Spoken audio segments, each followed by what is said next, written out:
When it comes to quality sleep, Ashley has you covered with top mattress brands at winning prices and with special financing options available. You can snooze now and pay later. Plus, your mattress purchase helps give the gift of better sleep to children in need and U.S. Special Operations Forces. Visit your local Ashley store or shop online today and make every snooze count. Financing is subject to credit approval. See store or ashley.com for details.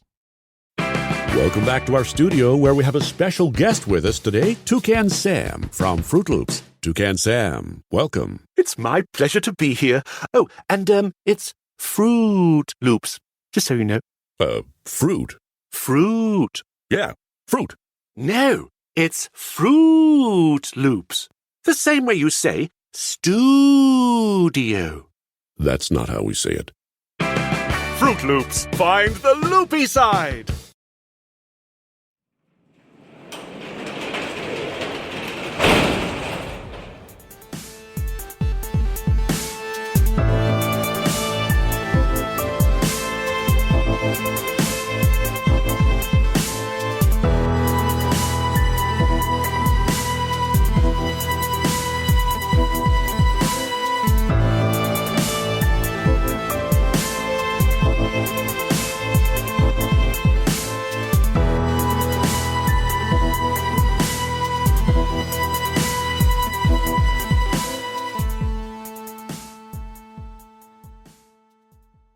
Welcome to True Crime Garage. Wherever you are, whatever you are doing, thanks for listening. I'm your host, Nick, and with me, as always, is a man who never returned his copy of Tropic of Cancer back to the library. Here is the Captain. Yes, Mr. Bookman, I returned that book, Joy Boy.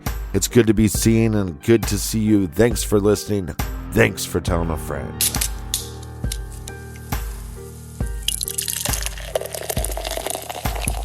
Today we are sipping on another delicious beer from the great folks at Tactical Brewing Company. This is Fog of Hostility. It's an Imperial New England IPA. It's dank, it's piney, and citrusy. It's also 9% ABV, so best to drink this one at home in your garage. Garage grade? How about 4 1/4 bottle caps? Now, time for some praise and thank yous. First up, a cheers to the Angry Italian in Rialto, California. And a big shout to Hannah in Lake Stevens, Washington. Next, we have a shout to the always kind and never littering Meg in Buffalo. And a big We Like Your Jib goes out to Chris and Shira in Toronto, Canada. Here's a cheers to Noah and Laura in Tullahoma, Tennessee. And last but certainly not least, we have Augustine and Sean Jennifer in Chicagoland. Everyone we mentioned went to truecrimegarage.com, and they helped us out with this week's beer fund. Yeah, BWRUN Beer Run. For Beer Run t-shirts, check out our store page. We also have Be Good, Be Kind, and Don't Litter shirts, and so much more. Check out the store today, and that's enough of the business. All right, everybody gather around, grab a chair, grab a beer. Let's talk some true crime.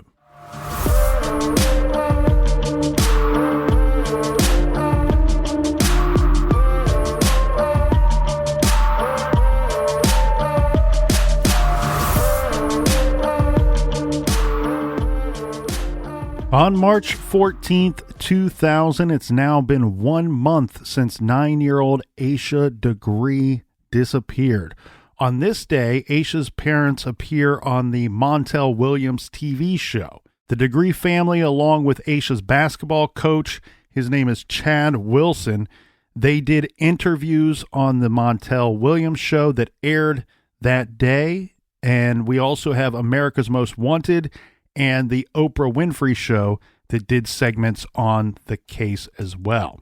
On March 22nd, the Degree family put up a billboard at the spot where Jeff, our eyewitness, said that he saw Asha run into the woods. That same day, Sheriff Crawford stated that his department was trying to rule out a handful of unnamed suspects.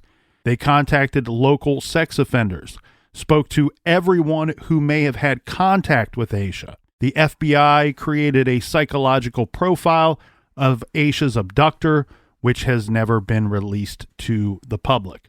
I can't remember, and I was scouring my notes to try to find the exact date, Captain, but there was a statement from the sheriff, Sheriff Crawford, at some point. This would be within weeks of her disappearance, saying that the parents were cleared as suspects or no longer considered to be suspects. Remember, we had him stating within 12 hours or 24 hours of her going missing that we're looking for clues and everyone's a suspect. Well, at some point, at least on the record in that newspaper on that day, he says the parents are no longer suspects. Right, and just like you talked about before, we have no dog scent or any real evidence other than eyewitnesses to back up the idea that she left the house on her own.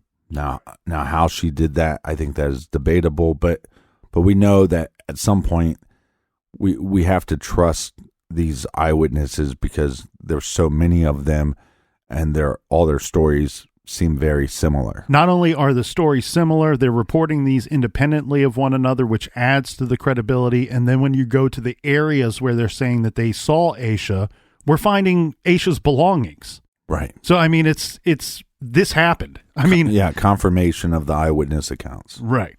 So what that means is investigators believe that Asha left her residence of her own accord. But of course, why and for what is really anyone's guess. We mentioned yesterday that people have said she was upset about a basketball game. I just find that incredibly difficult to believe that the outcome of that basketball game would really, I mean, look, it's cold and raining. It's a thunderstorm. As you pointed out yesterday, people have said that she was scared of the dark, scared of dogs. Mm-hmm. She's 9. Mm-hmm. That's the thing that we need to circle and underline a bazillion times. Even the National Center for Missing and Exploited Children say that typically they rarely see anyone run away under the age of 12. So a basketball game, I'm upset about a basketball game, but I'm scared of the dark and scared of dogs. Well, I'm scared of storms as well. And that's what I keep coming back to. If one were to run away, this is not the ideal time to do it. It seems to me like if there was something going on at your home or you're upset about a basketball game or what have you, you could pick a different time to run away. You could go, well, maybe I'll wait 24 more hours. Maybe it won't be raining then. Yeah, and we don't have anybody after the game other than the initial shock of her losing or the initial emotions of her losing. Everybody says she bounced back. She was fine during her brother's game. She was fine during a sleepover. And one thing that we don't have that's not public information, but law enforcement might be fully aware of this. One thing we are not armed with is the knowledge of when that backpack was packed up.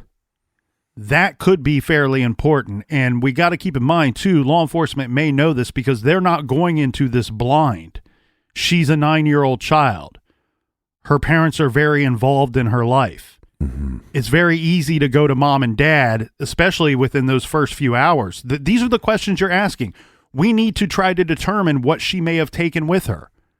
So, mom, dad, tell us what items of hers are missing from her room. And so that's how they come up with this is what she probably took with her. Now, based off of the items you believe that she took with her that are missing from your home, you can then put together a different type of timeline of when she potentially packed up that bag. It's very easy for mom to say, hey, I washed that basketball uniform right after a game. I do it every time. So she must have packed it up afterwards. Or she didn't wear this to the slumber party. You see where I'm going with this? You can determine these things, and law enforcement may in fact know that.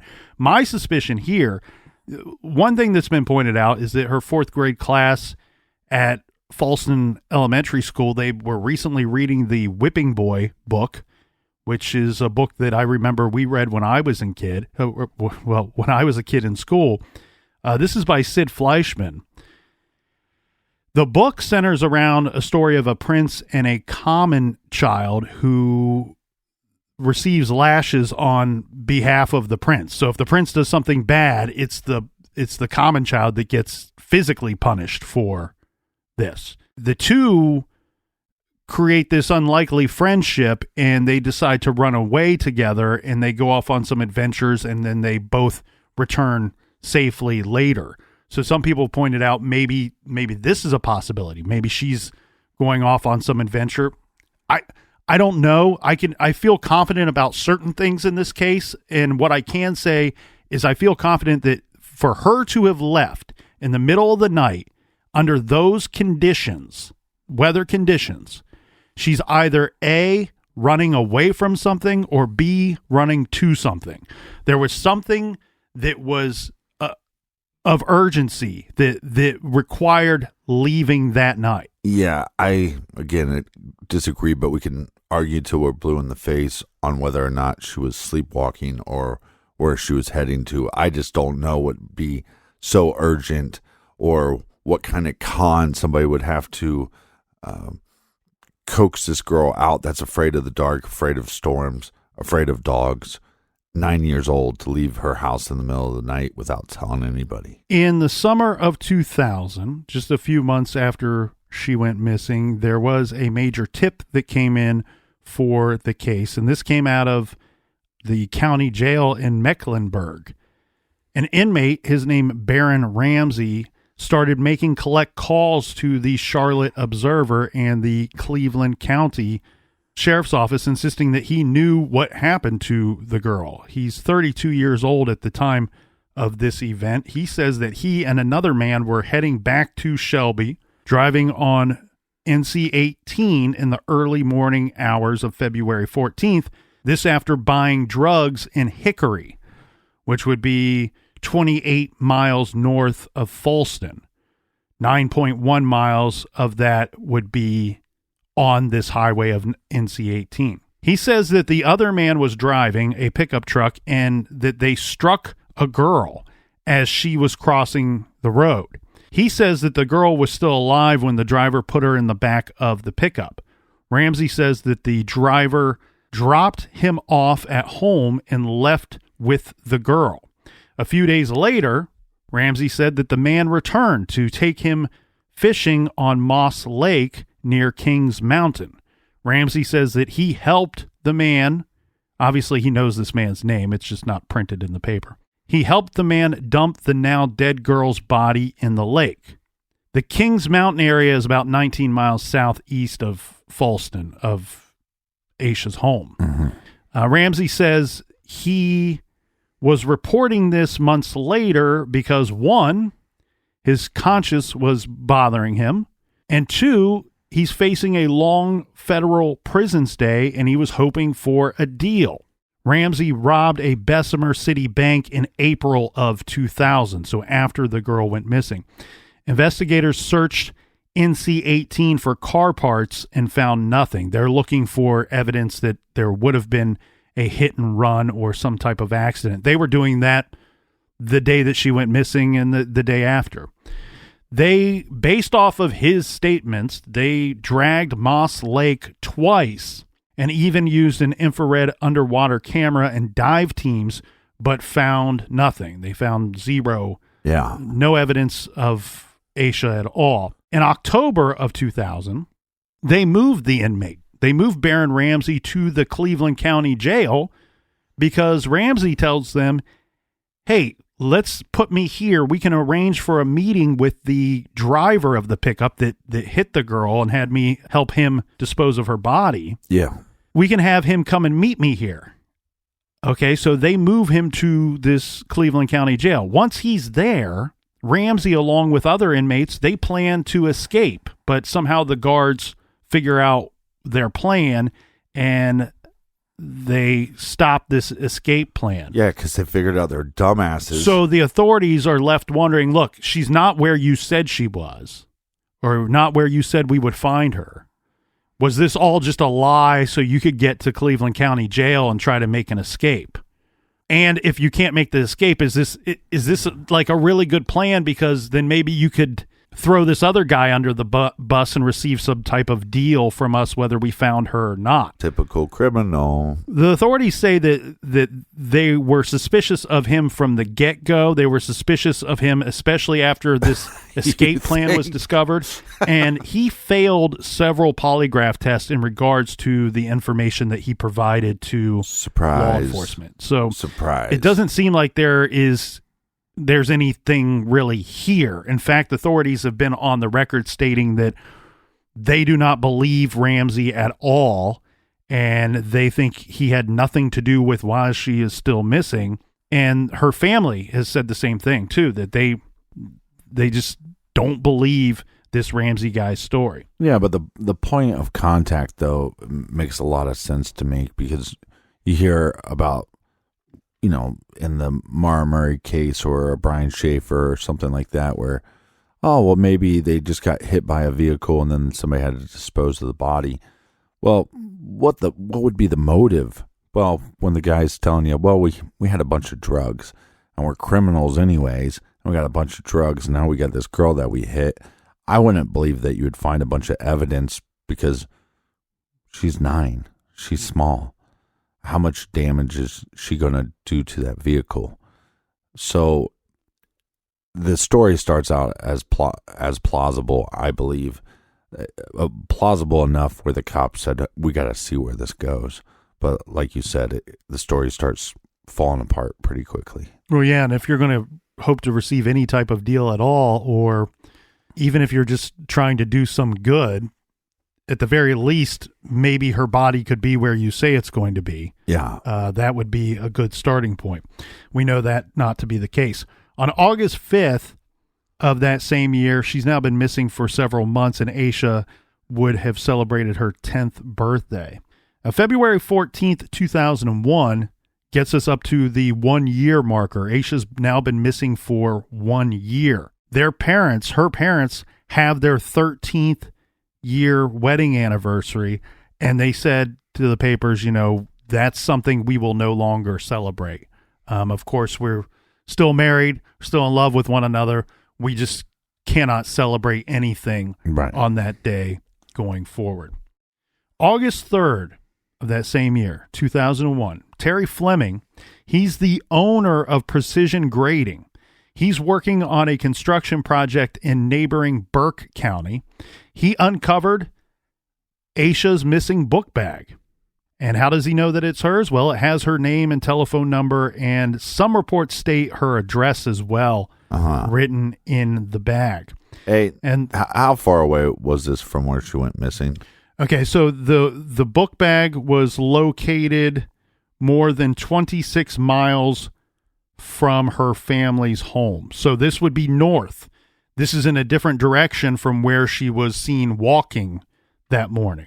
The general description of it is this, Captain, that buried off of Highway 18, the book bag was found 18 months after Asha disappeared. The book bag was double wrapped in black plastic trash bags found more than 26 miles from her family's home in a different direction from where she had been walking. The book bag was found off of NC 18, about 6 miles south of Morganton, which is almost 30 miles north of the intersection of NC 18 and NC 180. Remember, that's where she was roughly seen last. Yeah. It was found in a spot about 50 yards off of the highway.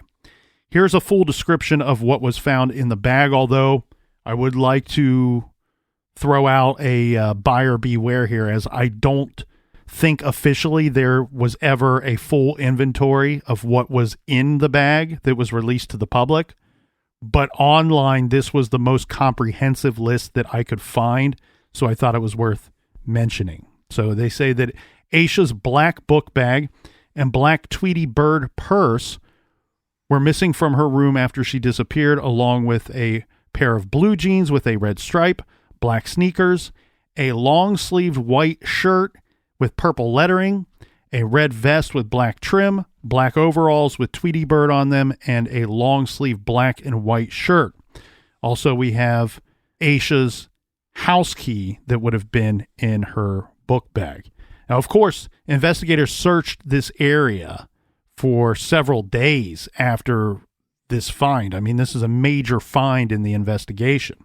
All they found in this area, Captain, was they found some animal bones, which one would expect to find. They also found a pair of men's khaki pants that were found. Jake from State Farm. The khaki pants thing is super weird to me, but the statement that they put out at the time was that they didn't believe that the pants had any connection to Asha's book bag or to Asha's case. Yeah, right. And I don't know how they were able to determine that, if it's something that, I mean, you might be able to look at something and determine that it's been there for well over 18 months. It's called science. Or maybe they have other reasons to believe that. Now, well, you have this book bag that is put in 2 trash bags and buried. So why wouldn't they take the same precautions with the pants if they were connected? that brings us to another piece here in the case where you really gotta sift through the details to have a full idea of what's going on here. Because when I get rid of a pair of pants, I put them in 2 bags and I bury them off the freeway. Of course. Well, so this guy that found them, he was working in the area. He's the owner of that company. This is an area that's been going through some changes and being worked on for quite some time. So a lot of people have questioned, well, why would anybody double bag her book bag and then bury it? Some have even said that this is similar to a parent killing one's child and then wrapping them up in a blanket and placing them somewhere, like some form of preservation. Hmm.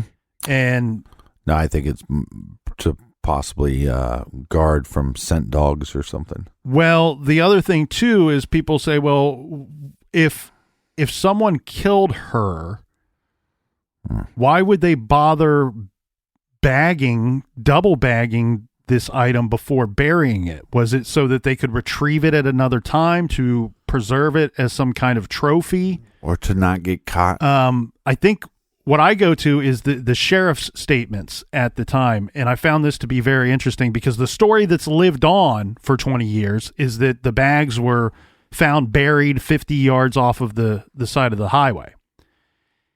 The sheriff at the time said that because the land had been worked and worked over several times, he had evidence to believe that the bag, that someone discarded this, that the item was double bagged and simply thrown out of a moving vehicle at some point, and that it became buried over time because they were working the land. Mm-hmm. So that puts a whole different spin on things and makes a lot more sense when you think about it, rather than someone killing a child, double bagging this thing and burying it. Placing the item in trash bags seems to defeat the purpose of burying it. Right. But you do point out a good thing of the idea that maybe you're trying to hide the scent or any type of scent that might come from that. But you're 26 miles away from the area in question. Well, and the double bagging and throwing it out the window can make sense. I would say if you're double bagging it, maybe somebody's just less likely willing to try to rip open 2 bags to see what's in it. They could just assume that it's trash and discard of it on the side of the road. Yeah, I think the placing it in a trash bag, one, serves the purpose of concealing it until you have the opportunity to get rid of it. Mm-hmm. And then it conceals it further even after you've discarded it. People see, unfortunately, we live in a world where people throw shit out their windows. Asshats. And it sits on the side of the highway. Filthy animals. And so if you were to see a book bag, well, that might draw someone's attention much, much more than it would if someone saw a common black trash bag. Mm-hmm. Now, investigators with this finding announced that they considered Asha's disappearance to be a criminal matter, and foul play was suspected after the book bag's discovery. Of course, that surrounding area was thoroughly searched afterwards, but other than the pants or the animal bones, no additional evidence was reportedly located at that time. One thing that I found really interesting here, Captain, And this is all based around the finding of the book bag. It was the sheriff's statement at the time. He's kind of going through some of the facts of the case, and he's given us a little more information here. So his statement was, several drivers witnessed her, Asha, walking south along North Carolina Highway 18 around 4 a.m., but did not alert police. Her parents reported her missing a few hours later when they woke up and found Asha's bed empty. More than a year later, her book bag was discovered buried along the same highway where she was last seen walking. Based on our investigation, we have reason to believe that individuals in this community or the surrounding area have knowledge of or information pertaining to the disappearance of Asha. Very interesting to me that what he's saying in general there is now this area where the book bag's found is the point of our investigation rather than where she went missing from. We think someone in this area, 26 miles north, has information pertaining to Asha's case.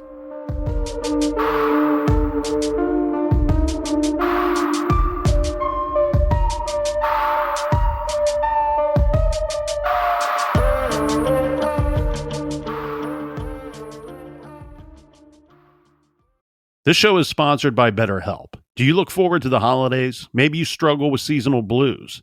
This time of year can be a lot, and it's natural to feel some sadness or even anxiety about it. But adding something new and positive to your life can counteract some of those feelings. Therapy can be a bright spot, something to look forward to make you feel grounded, and to give you the tools to manage everything going on. If you're thinking of starting therapy, give BetterHelp a try. It's entirely online, designed to be convenient, flexible, and suited to your schedule. Just fill out a brief questionnaire to get matched with a licensed therapist and switch therapists at any time for no additional charge. Find your bright spot this season with BetterHelp. Visit BetterHelp.com/garage today to get 10% off your first month. That's BetterHelp, HELP.com/garage.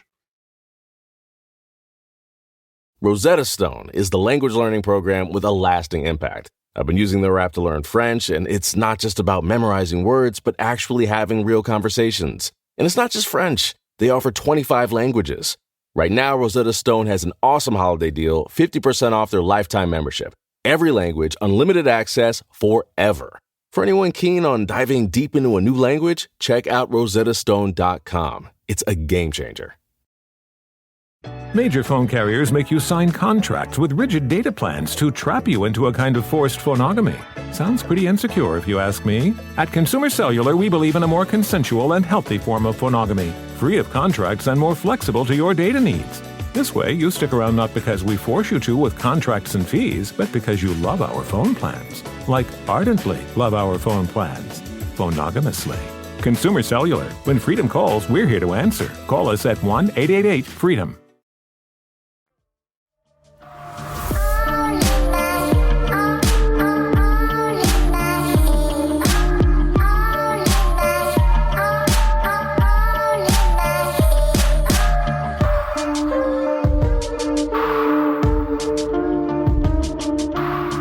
All right, we're back. A quick announcement. We will be at CrimeCon in Austin, Texas. Our promo code is TCG10 for 10% off if you use our promo code. And also, I will be going, Nick cannot make it this year, to CrimeCon UK. And our promo code is the same, TCG10 for 10% off your tickets. In January of 2014, detectives announced that they were looking into 57-year-old Donald Ferguson, who was arrested for the 1990 rape and murder of 7-year-old Shalonda Poole, whose body was found behind an elementary school in Greensboro, North Carolina. While investigating a seemingly unrelated sexual assault in 2013, the authorities in South Carolina entered his DNA into a national database and realized it matched the suspect sample in Shalonda's case. So they're in South Carolina, they're investigating a completely different case. They have some DNA that they throw into the system, and they come up with a hit to this other victim. Right. This murdered victim, 7-year-old murder victim, Shalonda Poole. So authorities, of course, are going to arrest this Donald Ferguson. They try him for it. He's found guilty. But what this gives us here is a potential suspect, because they want to know what this guy would have been doing in February of 2000. Yeah. It's reported that he was living about 40 miles from the city of Shelby at and around that time. So he could have had something to do. I will throw this out there, though. In the case of Shalonda Poole, she was a neighbor's daughter, and her body was found fairly close to their home. And unfortunately, when these cases are solved, and I mean, anybody can think back to cases that they've heard elsewhere or seen on TV. A lot of times when it's younger victims like this, especially young boys and girls, it's often a neighbor, someone that has seen this child time and time again, maybe has some type of relationship with the family, maybe doesn't, but it's usually someone that's in close proximity to the victim themselves. The old creepy cock neighbor. Yeah, so they looked into him. I don't know. I know nothing has come of it, because we would be having a much different discussion here today. That was back from 2014. And one of the things that you haven't got into is, this was 2000. She was 9 years old. The family didn't have a family computer, which some people think that's odd. And today's standards, I think that would be a little strange for a family not to have some kind of access to the internet, whether it's through a cell phone, a tablet, or some other means. But in 2000, I didn't have a computer.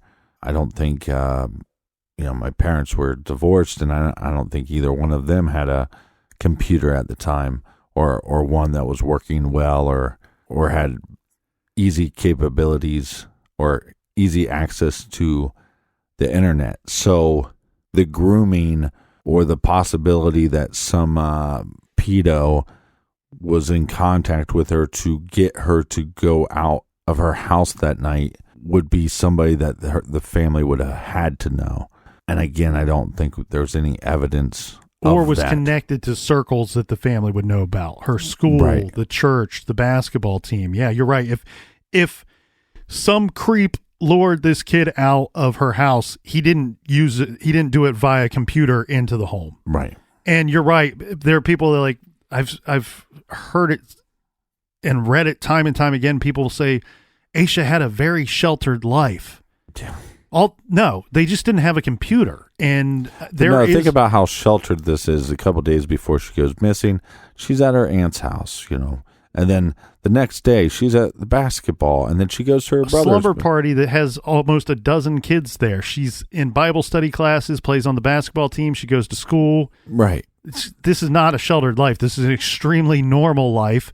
I agree. Her mother was on record at some point saying that they didn't have a computer because they didn't want any they had small children, 10 and 9 years old. They didn't see the need for a computer, nor did they want to mess with any of the headaches of monitoring what the kids may be doing on the computer. Yeah, keep the other thing out. too, sometimes if you can't afford something, you just don't buy it. I mean, I was trying to think, I was going to say the same thing. I was going to say, yeah, in 2000, I didn't have a computer either. That doesn't mean that I was sheltered. No, I had one. It's just, it worked horribly. I think it was one of those old gateway computers that was all jammed up with Napster music.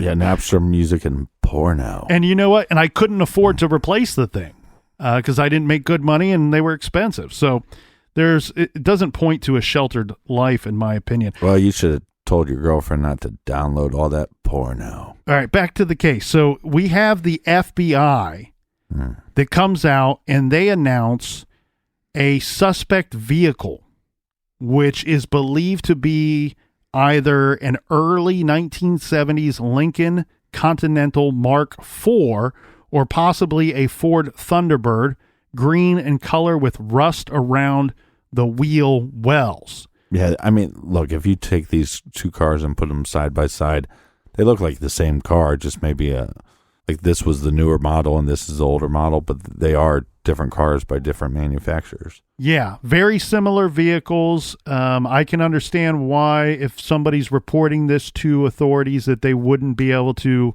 100% say for certain that it was a Ford Thunderbird or a Lincoln Mark IV.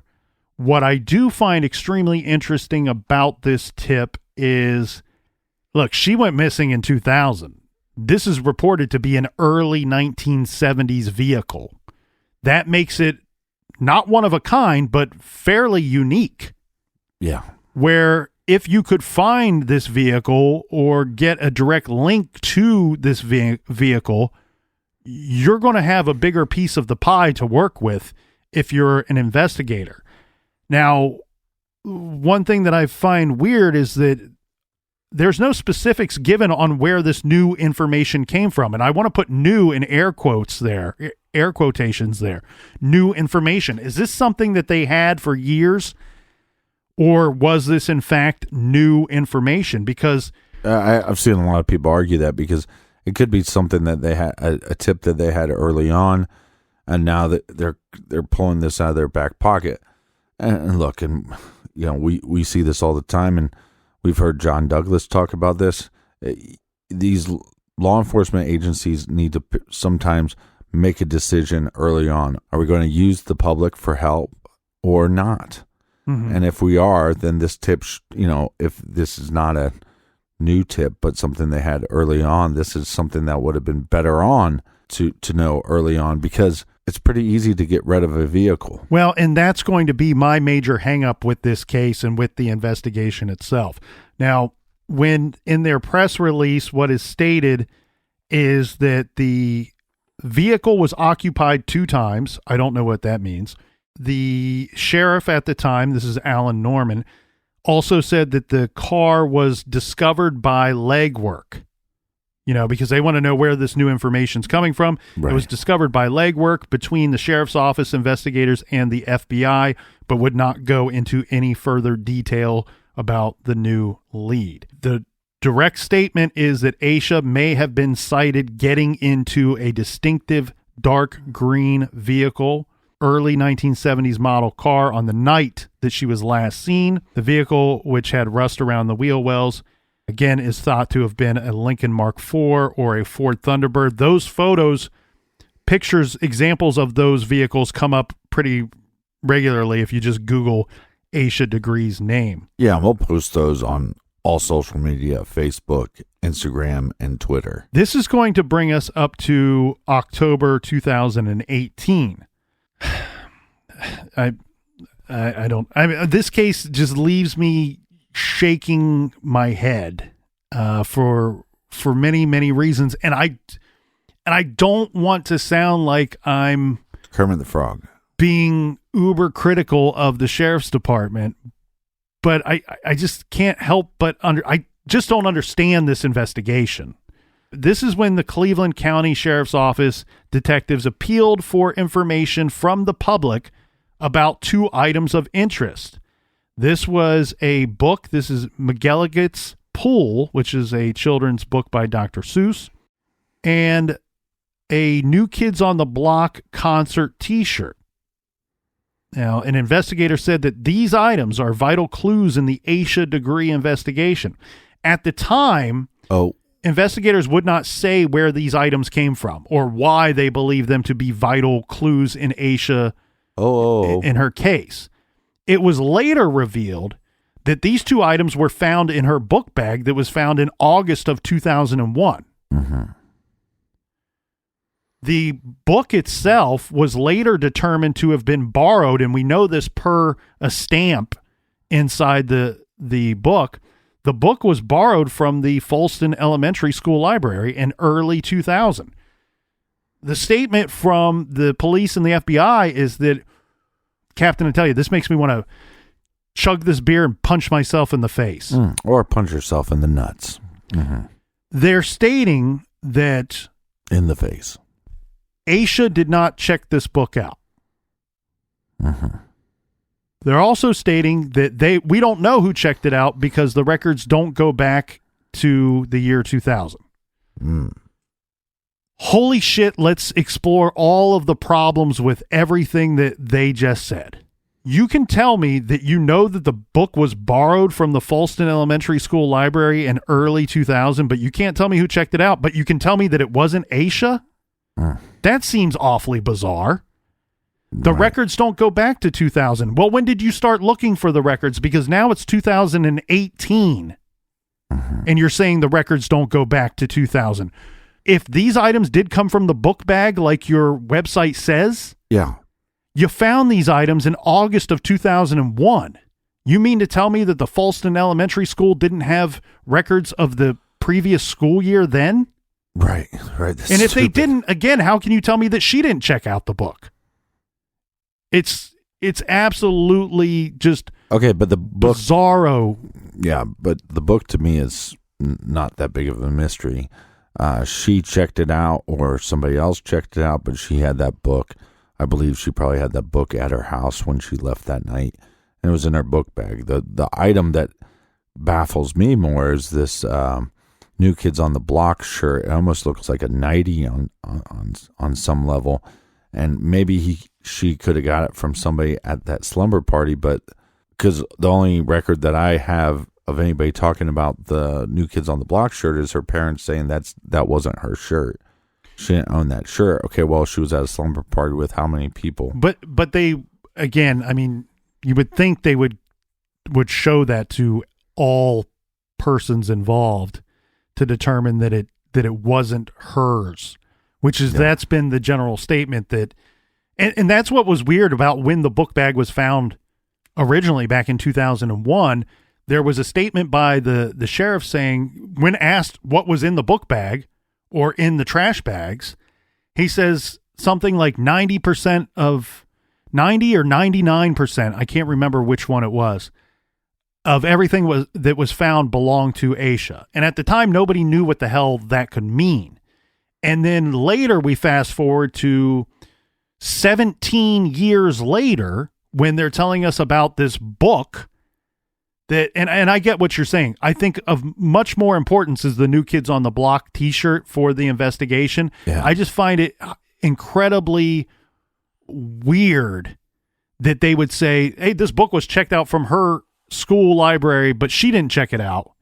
You know, you could simply say these items were found in her book bag. Tell us that in 2001 so we can actually do something with the information, not 17 years later. And don't make it so damn convoluted about the book itself. Just say it came from her school, but we don't have any evidence that she brought it with her or that she checked it out. It could have come from another source. And by the way, this New Kids on the Block shirt, it had to have come from another source because we've showed it to everybody that knew her, and everyone says the same thing. She had no reason to have that in her possession. In fact, that shirt that was from the 1989-1990 Hanging Tough World Tour that the New Kids on the Block went on this tour. Yeah, absolutely classic. She wasn't even born until August of 2000. Mm-hmm. I'm sorry, of 1990. Still could be a fan. I mean, well, of a legendary band like that. I mean, well, I get that, but they're up there with the Beatles. Can we all agree that if the authorities and her family say that it's not hers, it wasn't hers? Yeah, but my only issue with that is, again, I don't know the number of people that were at this slumber party. I believe personally that most of those items in her book bag were in her book bag, probably starting on the 11th, and then going into the slumber party. Because the candies that her coach gave her on the 12th, you know, we found those. So that's what also makes me believe, oh yeah, well, her basketball uniform would have been packed away as well. Right. And I agree 100% with you, but I also want to keep in mind this is something that law enforcement may know. We've already seen time and time again, they have information on stuff in this case, and they're just not releasing it to the public. They may have confirmation from mom and or dad that items were packed at a different time. And really really the cutoff is that basketball uniform. Yeah, possibly. Because that's something that's very simple, that we know that she would have had to have taken it out of a backpack at some point to wear it on Saturday.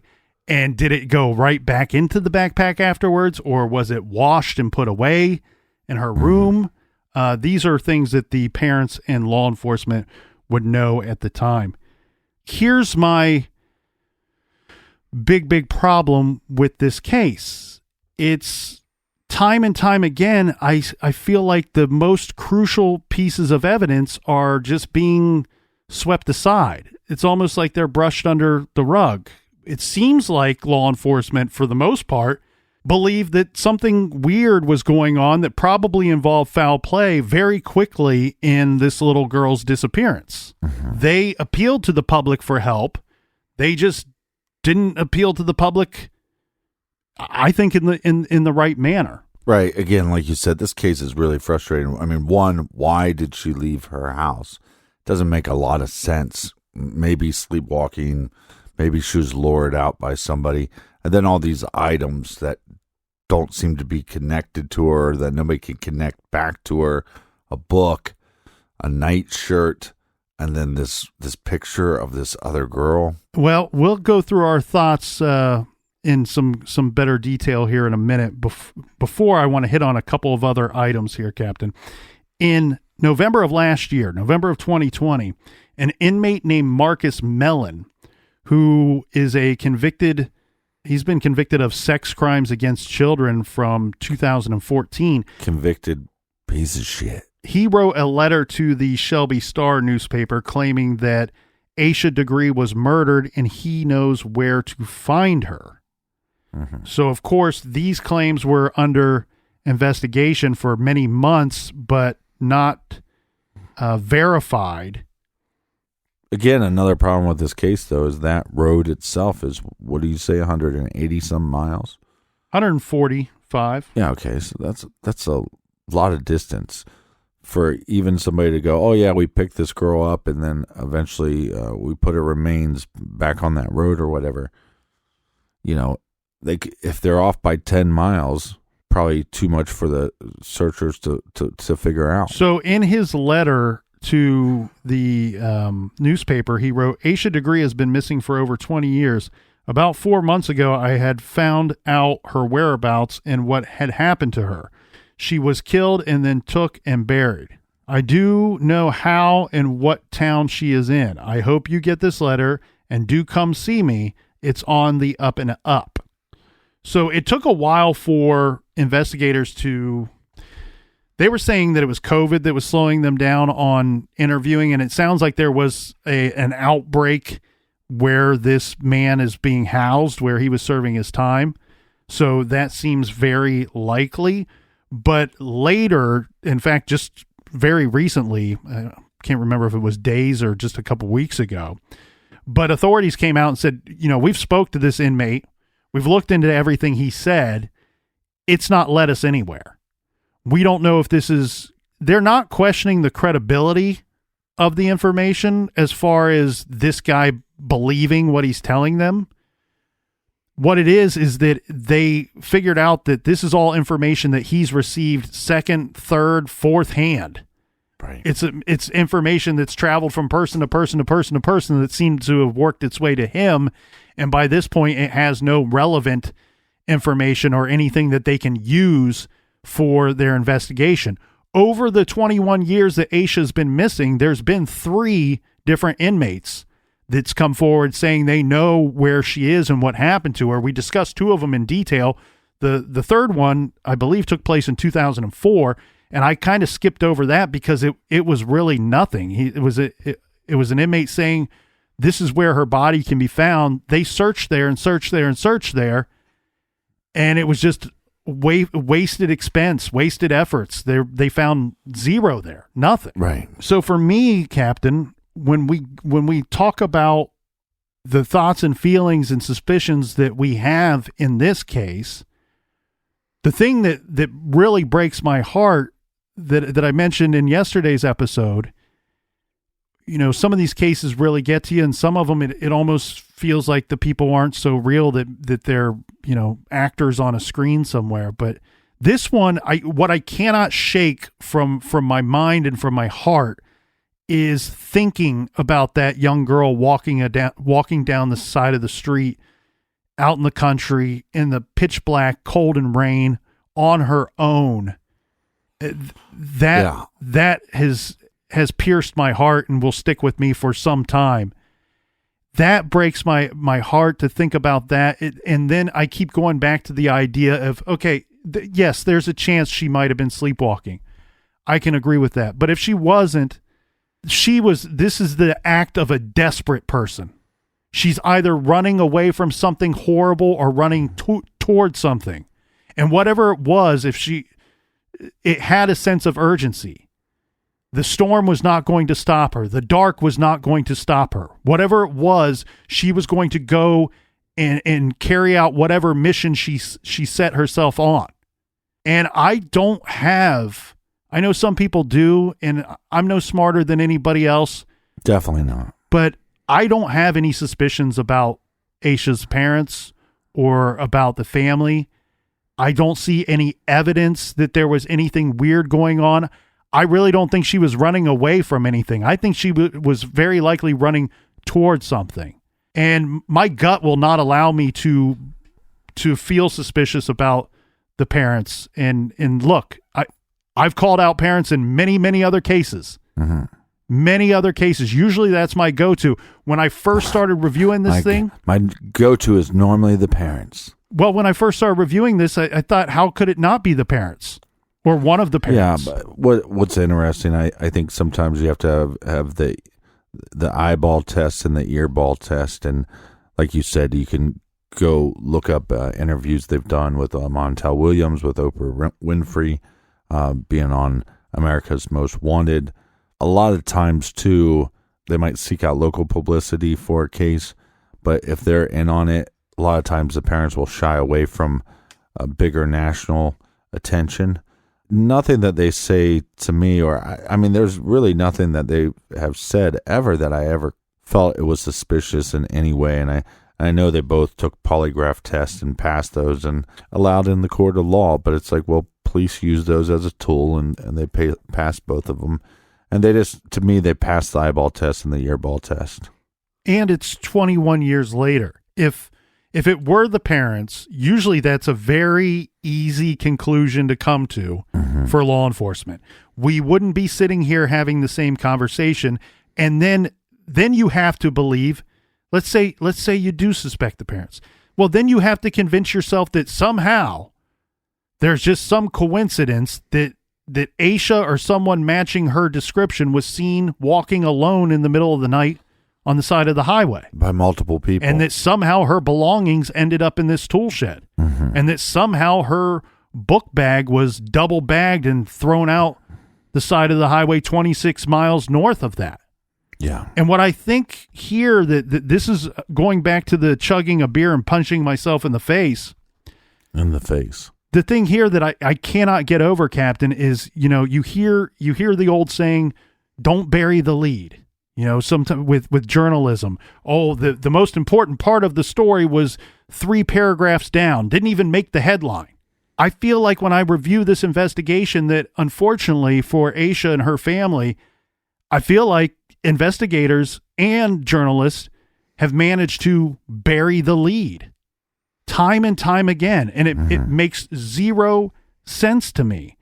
The first bit of information that was found that possibly could be connected to Asha's case, and I say possibly because I'm trying to be responsible, I firmly believe that it is related to Asha's case. And I'll tell you why. It's that photograph of the unknown girl. There is no reason for that photograph to be in the Turner's tool shed. This shed was located more than a football field off of the highway. It had no doors, so it wasn't like something that Asha had to figure out her way to get into. And it had a light, because I've read people saying that, well, she would have had to have known where that tool shed was. Maybe she did, maybe she didn't. But the Turners clearly say in an interview, we have a light that's on that tool shed. You could spot it from the road, even though it's that far from the road, in the pitch black. Maybe she simply went in there to get out from the rain, or maybe, as you said, maybe something spooked her, or the truck driver stopping, attempting to help her, scares her, and she decides to flee somewhere, and that's her only shelter. But what we do know is, regardless of how they got there, items belonging to Asha Degree were found in and around that tool shed, along with a wallet-sized photograph of an unknown girl, a photo that was shown to her family, to her school, to people that knew Asha, and everyone said the same thing. I don't know who that girl is in the photograph, nor do I have any idea where the photograph would have came from. Well, it's clearly a school picture. Taking that information, what did we do with it to ask the public for help? Because here's the problem with this case. Okay?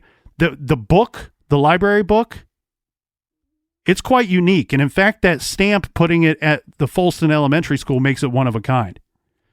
The New Kids on the Block concert t-shirt. Classic. It's unique. It's not one of a kind, but it is from a specific tour. They only had so many stops on that tour. And to take it a step further, I'm asking the public for a little bit of help here. If you read the fine print on that shirt, that tour was the Hanging Tough World Tour from 1989-1990, but the fine print on it says Winterland Productions 1990, Big Step Productions 1990, made in the USA. So I'm wondering, does that mean that it was made in 1990 and only available for purchase during the 1990 year of that 2-year tour?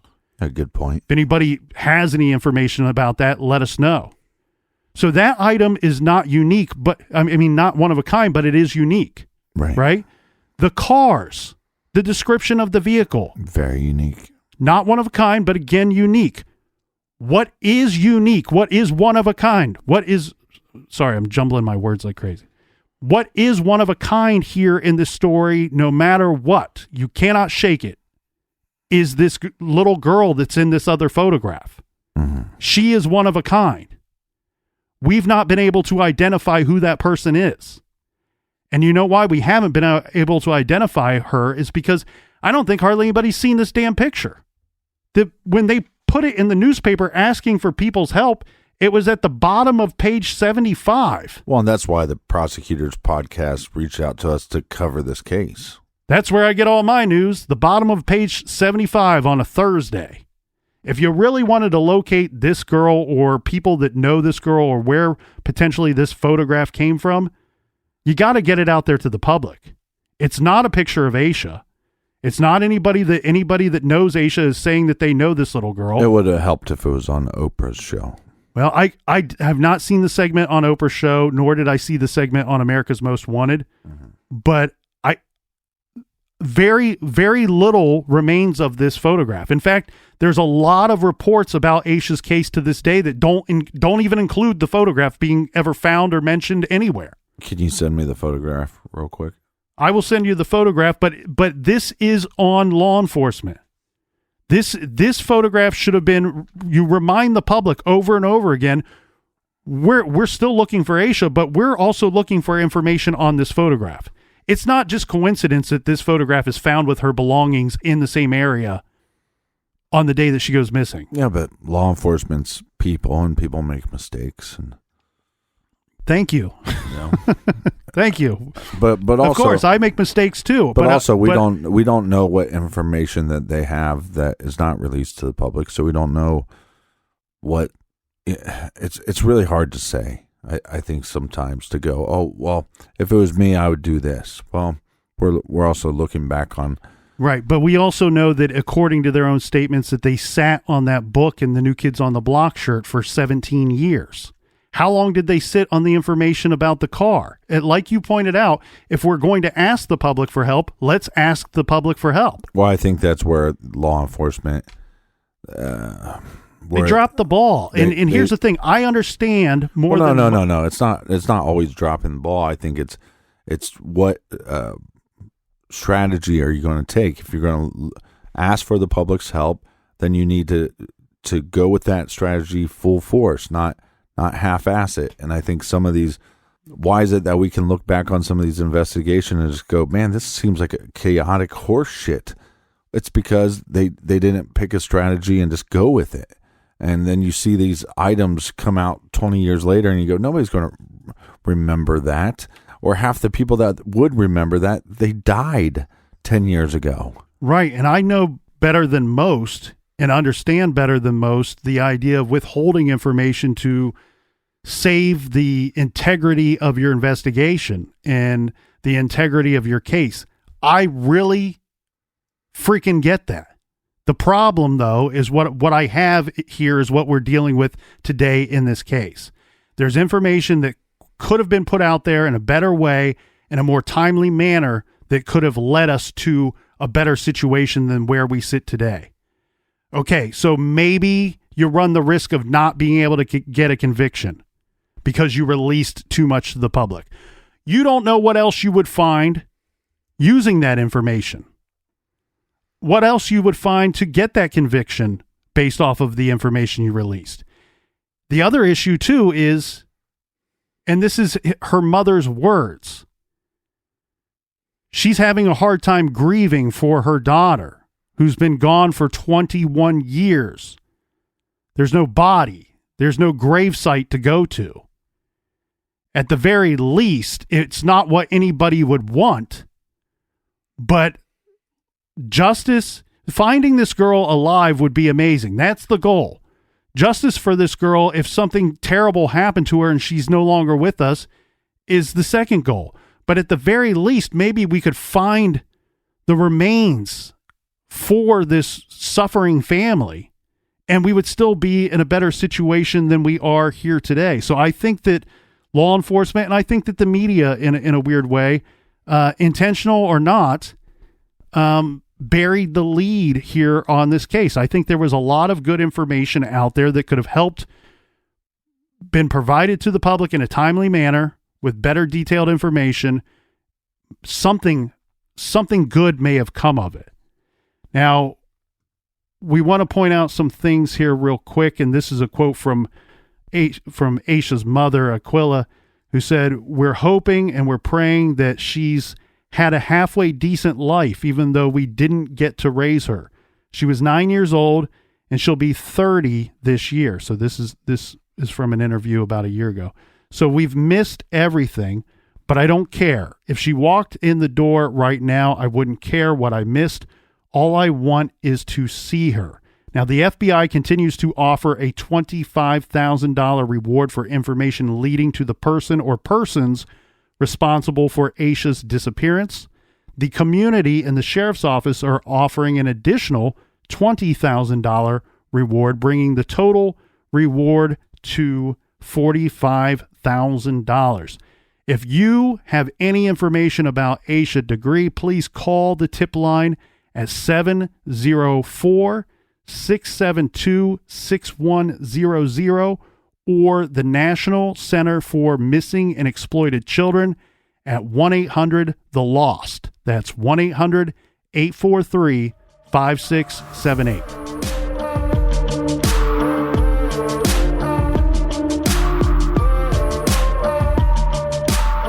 For more True Crime Garage, make sure you check out our old episodes. They are now available everywhere you listen to podcasts. Also, check out our bonus show called Off the Record. That's only available on Stitcher Premium. Colonel, do we have any recommended reading? This week we are recommending the new book Maniac by one of my favorite true crime authors, Harold Schechter. We have recommended Harold Schechter's books before. Not too long ago, we recommended his book Hell's Princess. Well, his new book, Maniac, The Bath School Disaster and the Birth of the Modern Mass Killer, is out and available everywhere. Mr. Schechter is a twice-nominated author for the Edgar Award. He specializes in serial killers, and he is absolutely one of the best true crime historians and authors. Go see why by picking up his new book, Maniac, The Bath School Disaster and the Birth of the Modern Mass Killer. Check out that great title and many, many more at truecrimegarage.com on our recommended page. And until next week, be good, be kind, and don't litter.